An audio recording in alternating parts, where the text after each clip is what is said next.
Pegar a palavra de Deus, Elvis. Deus abençoe você, viu? Ele tá bonito, né, gente? Aqui tá com um visual diferente. Plantou umas graminhas novas aqui.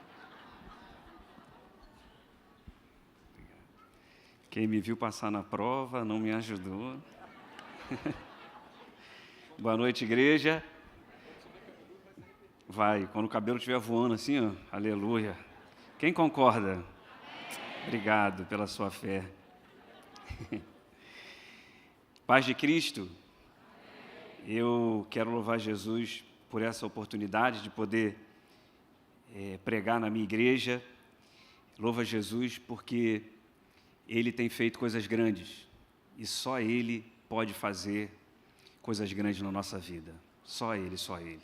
Abra sua Bíblia aí em Atos capítulo 12.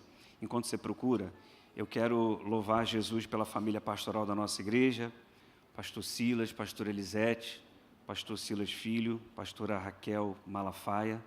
Obrigado pelo carinho. O que eu tenho vivido hoje passou pela bênção de vocês. Vocês sabem disso. E eu louvo a Jesus por essa família. Pastor Dilton, pastora Josiane, Deus abençoe. Obrigado pelo carinho de sempre.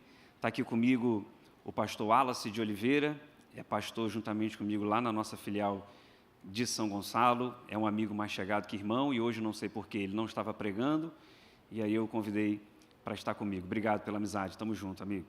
Você achou aí Atos capítulo 12? Vamos ler a partir do verso de número 1, diz assim, ó. Por aquele mesmo tempo, o rei Herodes estendeu as mãos sobre alguns da igreja para os maltratar. E matou a espada Tiago, irmão de João. E vendo que isso agradara aos judeus, continuou mandando também prender a Pedro, e eram os dias dos asmos. E havendo-o prendido, o encerrou na prisão, entregando-o a 4 quaternos de soldados, para os maltratar, querendo apresentá-lo ao povo no dia da Páscoa. Pedro, pois, era guardado na prisão, mas a igreja fazia contínua oração por ele. Mas a igreja fazia o quê? Olha aqui para mim. Essa narrativa, se eu fosse escolher uma palavra para definir essa narrativa, seria oração. Para mim, essa história, essa narrativa, está falando sobre oração. Por que ela está falando sobre oração? Porque Pedro estava preso e a igreja estava orando. Então, aqui a gente pode simplesmente falar apenas sobre oração aqui, porque o texto tem tudo a ver com isso. E a gente precisa entender que Pedro estava preso. E Pedro estava preso por quê? Porque Deus queria fazer a igreja orar. E por isso, Deus vai trazer um tempo de perseguição contra a igreja, para que a igreja pudesse se levantar em oração. Pedro aqui, ele, para mim, estava fora do propósito, porque Pedro era apóstolo, mas se comportava como pastor.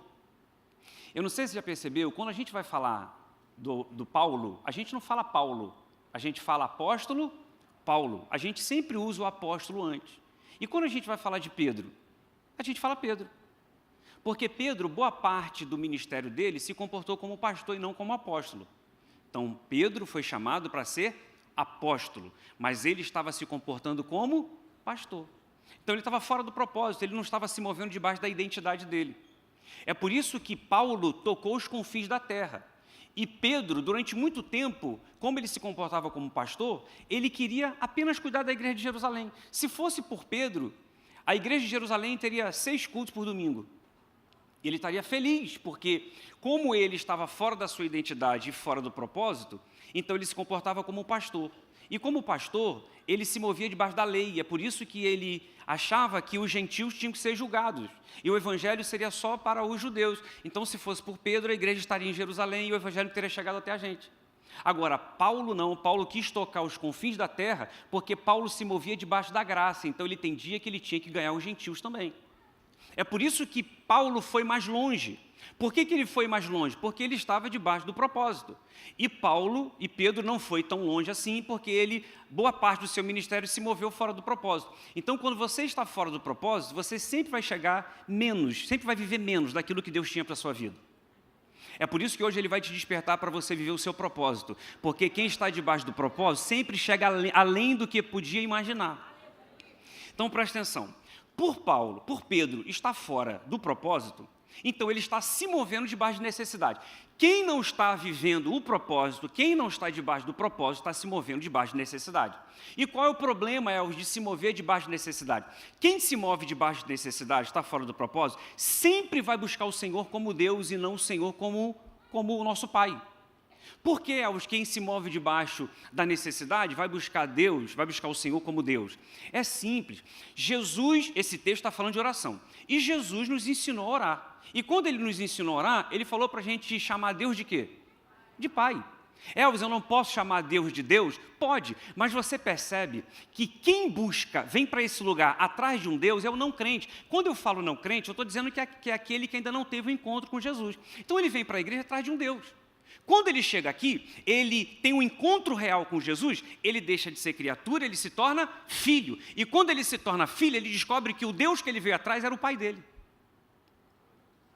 Então, quem está debaixo de necessidade sempre vai buscar o Senhor como Deus. E qual é o problema de buscar o Senhor como Deus? O problema de buscar o Senhor como Deus é que ele sempre vai levar para Deus uma necessidade. E quando ele leva para o Senhor uma necessidade, ele está pedindo uma ajuda. Agora, quem busca o Pai debaixo do propósito não está pedindo ajuda, está pedindo orientação.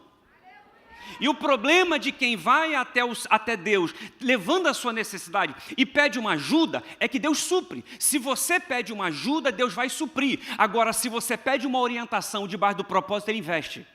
Então eu vim pregar para alguém aqui essa noite que você vai parar de se mover debaixo de necessidade e você vai se mover agora debaixo do propósito, porque o Senhor não quer suprir só para o dia de hoje, Ele não quer suprir só para a semana, Ele quer investir, e Ele só investe quem veio buscar orientação. Se você veio buscar orientação, vai começar a sobrar, vai começar a sobrar, vai começar a sobrar, porque eu profetizo, chegou o tempo dele investir na tua vida. Você está aqui para frutificar, e quem frutifica tem para abençoar o outro. Quem frutifica transborda.